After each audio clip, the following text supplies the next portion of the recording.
नमस्कार दोस्तों, स्वागत है आपका स्टडी फॉर सिविल सर्विसेज में। वीडियो को पूरा देखिए। कोई भी आपका फीडबैक है, कोई सजेशन है, तुरंत वीडियो में कमेंट करके जरूर बताइए। अच्छा लगे तो वीडियो लाइक जरूर कर लीजिए और ऐसे वीडियो लगातार फ्री में पाने के लिए चैनल को तुरंत सब्सक्राइब कर लीजिए और बेल आइकन को जरूर टैप कर लीजिए ताकि आगे भी सारे वीडियो आपको मिलते रहे। यूट्यूब में फॉलो करते हैं तो प्लीज ये वाला फ्री टेलीग्राम चैनल जरूर ज्वाइन कर लीजिएगा। सारे नोटिफिकेशन, सारे अपडेट यहीं पे आते हैं, ध्यान रखिएगा। स्टडी फॉर सिविल सर्विसेज का कोई भी पेड ग्रुप अगर आपको ज्वाइन करना है तो सिर्फ 856480530969608606089453864455 यही नंबर है हमारे, सिर्फ जहां पे कॉल या व्हाट्सएप कर सकते हैं।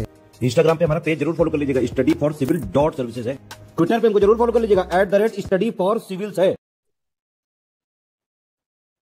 Hello everyone, welcome you all to study for civil services. आज की लेक्चर सीरीज में हम लोग बीपीएससी मुख्य परीक्षा में जो भी ऐसे क्वेश्चंस जो पूछे जा सकते हैं उनको हम स्टार्ट करने वाले हैं। तो आज आपके सामने जो मैं क्वेश्चन लेके आई हूँ वो क्वेश्चन जुड़ा हुआ है इंडिया और नेपाल के संबंध के ऊपर। देखिए, आपके सामने प्रश्न है। प्रश्न आपको किसी भी तरीके से पूछा जा सकता है। जैसे मैंने ये प्रश्न कैसे बनाया है कि जो भारत और नेपाल के अगर हम मजबूत संबंध बनाते हैं, अगर हम उन्हीं को बढ़ावा देते हैं और उसमें हम चीन का हस्तक्षेप जो है वो कैसे रोक सकते हैं। मतलब आप लोगों ने सबने प्रश्न पढ़ा होगा। इस प्रश्न की ये डिमांड है कि आपको पहले तो ये बताना है कि भारत और नेपाल के संबंध अगर बढ़ते हैं तो उससे भारत के आसपास जो सब कॉन्टिनेंट का रीजन है वो कैसे जो है बढ़ेगा, और साथ ही साथ चीन जो है उसका हस्तक्षेप कैसे कम किया जा सकता है। तो आपने यहाँ पर समझा इस चीज को कि आपसे दो चीजें पूछी हैं। एक तो भारत और नेपाल के संबंध के बारे में पूछा है, दूसरा आपसे ये पूछा है कि चाइना का जो हस्तक्षेप है उसको कैसे रोका जा सकता है। तो आप सबसे पहले इस उत्तर को शुरुआत करने के लिए आप इसमें मैप का सहारा भी ले सकते हैं, आप उसमें फ्लो चार्ट का सहारा भी ले सकते हैं। आपको मैं बताऊंगी आप इसमें किस तरीके से सहारा ले सकते हैं। सबसे पहले तो आपको कोई भी प्रश्न स्टार्ट करने के लिए क्या करना है, उसका परिचय देना है, उसका इंट्रोडक्शन बताना है। तो आप सबसे पहले क्या करेंगे, आप पहले ये बताएंगे कि हम इस चीज पे चिंतित क्यों है। ठीक है, आप पहले ये बताएंगे कि भाई एग्जामिनर ने आपसे जो ये सवाल करा है उसका ऑब्जेक्टिव क्या है, पहले तो आप वो समझाएंगे। जैसे मैंने यहाँ पे बताया आपको, भारत और नेपाल जो है वो महत्वपूर्ण पड़ोसी राज्य हैं दोनों, और एक दूसरे की विदेश नीति में, क्योंकि पड़ोसी राज्य हैं तो विदेश नीति में महत्व रखते हैं। और अगर हमें उनके साथ स्थिरता बनाए रखनी है तो हमें विश्वास और सहयोग चाहिए होगा। क्यों? क्योंकि जो चाइना की, आप यहाँ अपने आंसर में इसको बहुत अच्छे से जो है फ्रेम कर सकते हैं, चाइना की जो पाम एंड फिंगर्स पॉलिसी है। देखिए, ये जो पाम एंड फिंगर पॉलिसी है ये चाइना की बहुत पुरानी पॉलिसी है, ये अभी की नहीं है। ठीक है, ये पुरानी पॉलिसी है और इसको चाइना जो है वो अब तो खैर ये रिजेक्ट हो चुकी है, मतलब ये पॉसिबल ही नहीं हुई है। ठीक है, ये है एक एक पॉलिसी थी यहाँ पर आई थी, जो कि चाइना के ही एक लीडर ने यहाँ पर इसको बनाया था, पाम एंड फिंगर पॉलिसी, जिन्होंने जो है ये ऑफिशियली नहीं आई थी पर ये काफी ज्यादा न्यूज में रही थी। तो आपको इसका सहारा लेके आप अपने आंसर को शुरुआत कर सकते हैं, जिसमें जो चाइना है वो क्या कहता है कि जो तिब्बत है वो चाइना का दाहिना हाथ है, और जो हमारे सिक्किम, अरुणाचल प्रदेश और लद्दाख है, ठीक है, और जो नेपाल और भूटान है वो क्या है, वो उनकी उंगलियां हैं। ठीक है, तो ये इससे आप अपने आंसर की शुरुआत कर सकते हैं। ठीक है, ये वैसे जो पूरी स्टेटमेंट है ये ऐसा नहीं है कि ये कोई स्टेटमेंट बहुत पॉलिसी डिस्कस हुई है, ऐसा नहीं है। बट आप इसको शुरुआत अपना जो है यहाँ पर, आप अपने आंसर को यहाँ पर शुरुआत करने के लिए इसको इस्तेमाल कर सकते हैं। ठीक है, तो आपने ये बता दिया कि भाई, आपने शुरुआत में ही समझा दिया कि जो चाइना का हस्तक्षेप हो रहा है इंडिया और नेपाल के रिश्तों में, उसका एक ये बहुत बड़ा कारण है। फिर आप अपने आंसर को कैसे बताएंगे, आप जो है ये बताएंगे कि इंडिया और नेपाल के रिलेशंस कैसे हैं। आप पहले ये अपना बताएंगे कि इंडिया और नेपाल के जो संबंध हैं उनमें क्या विशेष महत्व है, क्योंकि जो नेपाल है वो भारत और चीन के बीच में एक बफर राज्य है, ठीक है, बीचों बीच पड़ता है। उसके लिए आप अपना एक यहाँ पर जो है इस तरीके का मैप भी ड्रॉ कर सकते हैं। ठीक है, आप ये यहाँ ऐसे नेपाल का मैप ड्रॉ करके आसपास चाइना और ये सब बता सकते हैं कि दोनों के बीच का राज्य है। ठीक है, आप इस तरीके से मैप बनाएंगे कि भाई इंडिया जो है वो चाइना, मतलब ये जो नेपाल है उसके 3 हिस्सों में जो है आपको इंडिया ही मिलेगा, और उसके नॉर्थ साइड में आपको चाइना मिलेगा। तो आप ये बताएंगे, और अगर हम कोई भी बड़े गतिरोध से बचना चाहते हैं तो हमें दोनों देशों के बीच में शांतिपूर्ण संबंध चाहिए। चाहे आप इसके अंदर पुराने हमारे जो है कल्चरली सांस्कृतिक कुछ ऐतिहासिक जो है उसका भी आप यहाँ पे सहारा ले सकते हैं। जैसे रामायण युग से शुरू होके गौतम बुद्ध का जन्म जो है वो नेपाल में हुआ था, लेकिन उनकी जिंदगी के सारी जो इम्पोर्टेंट इवेंट्स थे, जैसे कि उनको जो है एनलाइटनमेंट मिलना या फिर आप कह लो उनकी मृत्यु होना, वो सब भारत में ही हुई थी। तो आप ये बता सकते हैं यहाँ पर। और जब हमारी वर्ष 1950 में भारत और नेपाल के बीच में एक मैत्री संधि हुई थी, जिसमें ये बोला गया था कि जो भी निवास संपत्ति व्यापार आवाजाही होगी उसके बीच में जो है कोई भी किसी भी तरीके का समस्या नहीं आएगी। ठीक है, ये ट्रीटी इनके बीच में साइन हुई थी। और आज के समय के जो प्रॉब्लम्स हैं, फिर भी हम लोगों का संस्कृति रक्षा और व्यापार के टाइम में जो है बहुत अच्छा रिलेशन आज के समय में हम साझा करते हैं। राइट। आप अपने आंसर को ऐसे स्टार्ट कर सकते हैं, और आप चाहे तो अपने आंसर में एक चीज और याद ऐड कर सकते हैं कि जो नेपाल है वो भारत के 5 राज्यों के साथ सीमा साझा करता है। आप ये भी अपने आंसर में ऐड कर सकते हो।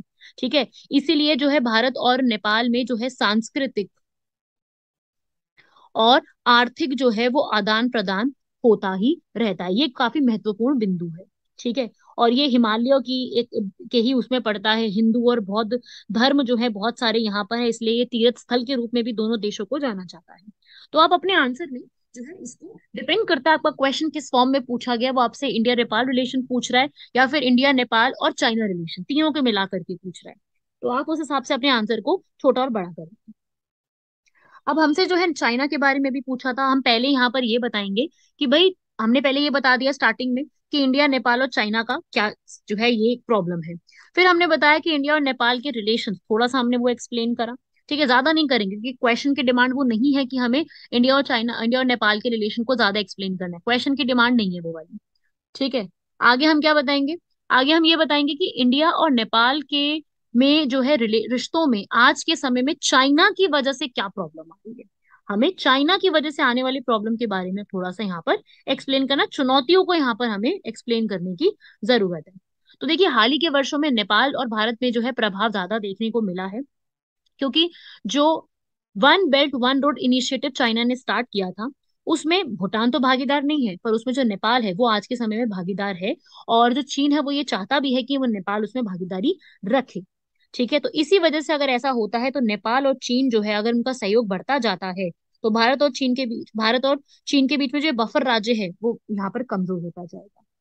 ठीक है, तो ये भी आप याद रखिएगा। और ये हमारी एक आंतरिक सुरक्षा का भी बहुत बड़ा विषय है, क्योंकि भारत और नेपाल की जो सीमा है वो ओपन है ना, वो तो खुली है। तो उसका जो होता है ना, क्या होता है कि भारत का जो उत्तर पूर्वी हिस्सा है वो आतंकवाद संगठन हो गए, विरोधी समूह हो गए, इस तरीके की चीजों के लिए भी किया जाता है, तो आपसी मतभेद यहाँ पर बढ़ते हैं। ठीक है, तो आप ये समझाएंगे नेपाल जो चाइना है उसका इंटरफेरेंस कैसे हो रहा है। फिर आप बताएंगे कि हम दो देशों के बीच में क्या मुद्दे ऐसे हैं जो आपको देखने को मिलते हैं आगे के अभी के समय में, हमें कौन कौन से मुद्दे जो हैं हमारे बीच में चुनौती का कारण है। तो सबसे पहले हमारे जो रिश्ते खराब हुए थे वो मधेसी संकट से शुरू हुए थे, जब नेपाल ने जो है अपना 2015 सितंबर 2015 में अपना संविधान यहाँ पर बनाया था। और फिर यहाँ पर संविधान में हस्तक्षेप करने के लिए भारत को यहाँ पर दोषी ठहराया गया था। फिर बाद में जो है इकोनॉमिक ब्लॉकेज जब कर दी गई थी, जो एक नाकाबंदी कर दी गई थी, आर्थिक नाकाबंदी, उसकी वजह से क्या हुआ था, नेपाल में भी बहुत ज्यादा आक्रोश फैल गया था। प्लस आज के समय में सीमा विवाद। अब देखिए, सीमा विवाद को एक्सप्लेन करने के लिए आप क्या करेंगे, आप इस सीमा विवाद को एक्सप्लेन करने के लिए एक सीधा सा एक डायग्राम बना सकते हैं। ठीक है, आप सीधा मैप बना सकते हैं, आप उसमें सीमा विवाद को अच्छे से समझा सकते हैं। आप लोग क्या करो, जैसे एक नेपाल का बनाओ यहाँ पर, आप ऐसे नेपाल बनाइए। ठीक है, यहाँ पे उत्तराखंड बनाइए, और यहाँ पे आप एक्सप्लेन कीजिए कि तीन जो है यहाँ पर जो तीन सीमा का जो एक इशू है, काला पानी, लिम्पियाधुरा, आप लोगों ने सबने सुने हैं ये वाले पासेस और ये सब के बारे में। तो आप यहाँ पर अपने आंसर में इसको समझाने के लिए आप इसका इस्तेमाल कर सकते हैं। नेपाल बनाएंगे, ये उत्तराखंड बनाएंगे, नीचे लिखेंगे इंडिया, यहाँ लिखेंगे चाइना, यहाँ पे बनाएंगे आप इस तरीके से। इधर हमारा आता है लिम्पियाधुरा। ठीक है, नीचे की तरफ इस तरफ आता है काला पानी, और बिल्कुल बॉर्डर पर तीन कंट्रीज के, इंडिया नेपाल एंड चाइना के बॉर्डर पे क्या पड़ता है, लीपू लेक। तो आप अपने आंसर को और बेहतरीन करने के लिए आप ये डायग्राम बना के भी समझा सकते हैं कि इस तरीके की चीज भी आती है। ठीक है, तो आप ये समझाएंगे अपने आंसर में। फिर उसके बाद आप यहाँ पर बताएंगे कि नेपाल और इंडिया में जो है वो बहुत ज्यादा ऐसी भावनाएं बढ़ने लग गई थी, जैसे हम एंटी इंडिया सेंटिमेंट्स कहते हैं, भारत विरोधी भावनाएं, ये बढ़ने लग गई थी। तो आप ये भी अपने आंसर में समझाएंगे। तो आप इस तरीके से अपने आंसर में ये बताएंगे कि क्या क्या आज के समय में प्रॉब्लम चल रही है, किस प्रकार का मतभेद है जो दोनों देशों को यहाँ पर देखने को मिल रहा है। और लास्ट में आप, पहले आपने पूरा आंसर समझा दिया और फिर लास्ट में आप वो पॉइंट्स बताएंगे कि अगर हम इंडिया और नेपाल के रिलेशंस बढ़ाते हैं तो हमें उससे क्या फायदा होगा, हम कैसे बढ़ा सकते हैं। तो देखिए, सबसे पहले जो हम कैसे बढ़ा सकते हैं, जो हमारा यहाँ पर अभी प्रॉब्लम्स आई है, जो कि अभी हमने देखा कि जो क्षेत्रीय विवाद आए हैं दो देशों के बीच में, अभी टेरिटोरियल डिस्प्यूट जो हमें देखने को पता चले हैं, उस पर हम लोग क्या कर सकते हैं, शांति से बयानबाजी कर सकते हैं। कैसे? जो अभी हमने बांग्लादेश के साथ हमने अपने एनक्लेव्स को एक्सचेंज करा, और इस तरीके से हमने बांग्लादेश के साथ जो है अपने लैंड डिस्प्यूट को सॉल्व करा, ऐसे ही हम नेपाल के साथ भी जो 3 डिस्प्यूट्स अभी आ रही हैं ट्रीटी ऑफ सगौली की वजह से, वो हम सॉल्व कर सकते हैं यहाँ पर। ठीक है, तो ये आप बता सकते हैं। दूसरा, हम नेपाल के प्रति जो है थोड़ा सा संवेदनशील यहाँ पर रहे। भारत जो है और नेपाल रोटी बेटी का रिश्ता शेयर करता है, और नेपाल, इंडिया जो है नेपाल के लिए एक बड़े भाई की तरह है। तो जो मित्रता की भावना है उसमें और ज्यादा जो है बढ़ाना उसको चाहिए। उसके लिए हम लोग, आप यहाँ पर जो है ये आप बता सकते हैं अपने आंसर में, बीबीआईएन और बिम्स्टेक जैसे जो प्लेटफॉर्म है, सब लोग जानते हैं इसको, बीबीआईएन और बिम्स्टेक आप ये लिख सकते हैं, चाहे ब्रैकेट में इनकी फुल फॉर्म भी आप लिख लीजिए। ठीक है, उसको जो है हम उसमें क्या करा सकते हैं, अगर हम उनकी नियमित बैठक बैठक कराएं, या हम हाई लेवल की हमेशा जो है मिनिस्टीरियल मीटिंग्स कराएं। मिनिस्टीरियल मीटिंग्स का मतलब क्या होता है, मिनिस्टर लेवल की मीटिंग्स को ऑर्गेनाइज कराएं।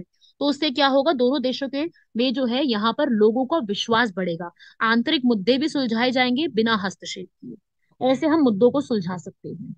ठीक है, जो ज्वाइंट कमीशन बिठाना होता है, ठीक है, साझा जो है हम यहाँ पर कमीशन को बिठा के दो देशों के रिश्तों को मजबूत कर सकते हैं।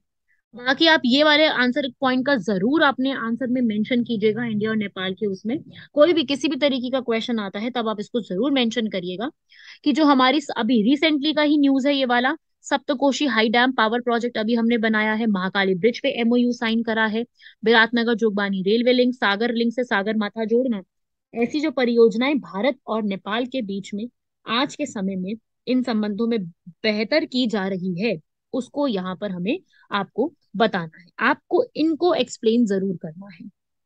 ठीक है, आपने ये पॉइंट्स बताने हैं कि किस तरीके से रिलेशन जो है वो और अब अच्छे हो रहे हैं, या हम उसमें और क्या चीजें कर सकते हैं। ठीक है, इन सब रिश्तों को और बढ़ा करके, इन सब पॉइंट्स पे ध्यान दे करके रिश्तों को और ज्यादा बेहतर बनाया जा सकता है। तो आप अपने आंसर को फ्रेम करने के लिए आपने क्या क्या किया, आपने सबसे पहले जो है स्टार्टिंग करी अपनी आंसर की, इंट्रोडक्शन दिया आपने किस प्रकार से, आपने बताया कि इंडिया और नेपाल के जो रिश्ते हैं उसमें चाइना कैसे हमारे लिए प्रॉब्लम बन रहा है। फिर हमने बॉडी में दो चीजों पे ध्यान दिया। पहला, हमने ये बताया कि जो चाइना है वो कैसे नेपाल को बेनिफिट पहुंचा रहा है।